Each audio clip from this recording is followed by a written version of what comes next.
Before we begin, this review may contain some footage of scenes and secrets within the game which may spoil parts of the game for certain people. Undertale is an indie game designed and developed by Toby Fox, with help from Temi Chang with many of the graphics within the game.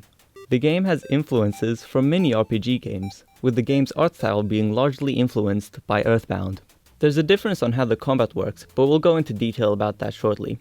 However, like any RPG, you start off with an introduction to the story, then you pick a name and jump into the game.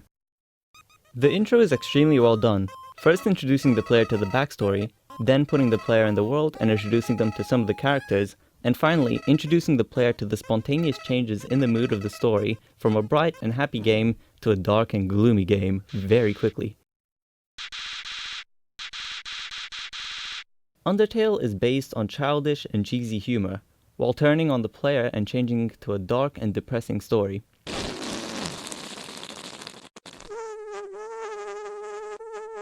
The player's experience depends on their decisions on who they kill and who they spare.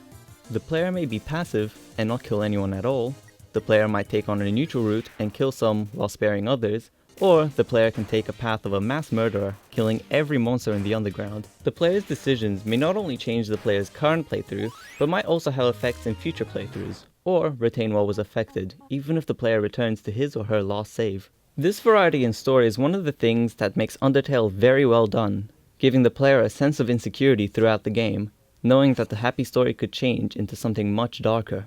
The only issue is that for major endings, such as the pacifist ending, you have to do very subtle and specific things.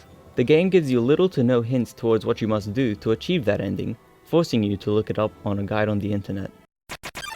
The battles are where most of your path is determined: spare or fight. Those are your only two options you have to end the battle. Fighting is straightforward. Attack until your opponent falls down dead.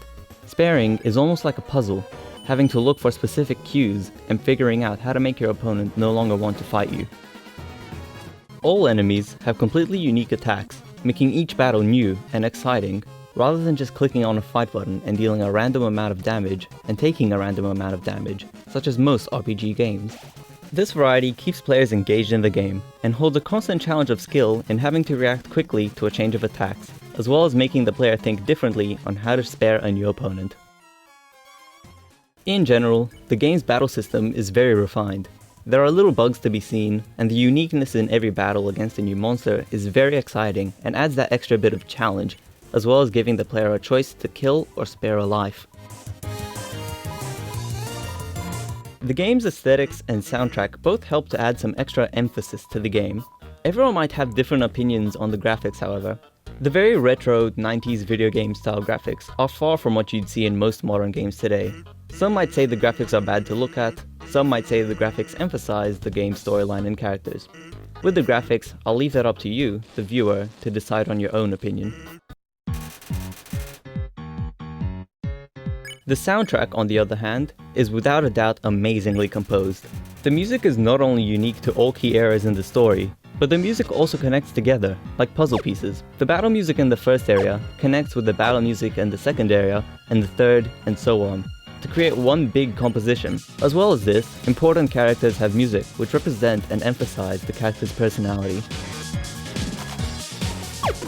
Leitmotif is a term which describes the repetition of a phrase in music, and Undertale demonstrates various examples of leitmotif, helping to connect the characters together with each other and the story. Some examples are quite cryptic, having to speed up a video to 12 times its speed to reveal it's another song from the same soundtrack. Whether Toby Fox is a genius or just lazy, the soundtrack is beautifully executed with no faults.